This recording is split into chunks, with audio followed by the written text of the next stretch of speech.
ভাবি, ভাইয়া আপনাকে ডিভোর্সের কথা পর্যন্ত বলে ফেলছে। হায় আল্লাহ, আপনাকে আমি আগেই বলছি ভাইয়াকে একটু বিশ্বাস করেন। আপনি তো বিশ্বাসই করেন না, খালি সন্দেহ করেন। শুনেন, আমি আমার জামাইকে একদম ছেড়ে দিছি, একদম ফুল ফ্রিডম দিয়ে দিছি, ফ্রি বার্ডের মতো। সে উড়বে, ঘুরবে, সবার সাথে সোশ্যালাইজ করবে, মেলামেশা করবে।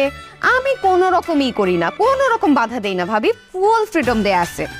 কারণ আমি জানি দিন শেষে ঘরের পাখি তো ঘরেই ফিরে আসবে, কারণ চাবি তো আমার হাতে। শুনেন, আমি আমার জামাইকে যেরকম ছেড়ে দিছি, একটু আমার মতো হন, আমাকে ফলো করেন, আর ফেসবুকে স্ট্যাটাস দিছি, ওগুলা পড়ে একটু বুঝেন ব্যাপারগুলা। ঠিক আছে ভাবি, কি হয় না হয় আমাকে জানান। ওকে। বিশ্বাসের তো খুব লেকচার দিলা, আর আমাকে শিকল দিয়ে বাইন্ধা রাখছো। এখন তাড়াতাড়ি খুলে দাও, অফিস যাওয়া লাগবে তো। ছেলেদেরকে বিশ্বাস করতে হয় না, ছেলেরা বিশ্বাসের যোগ্য না।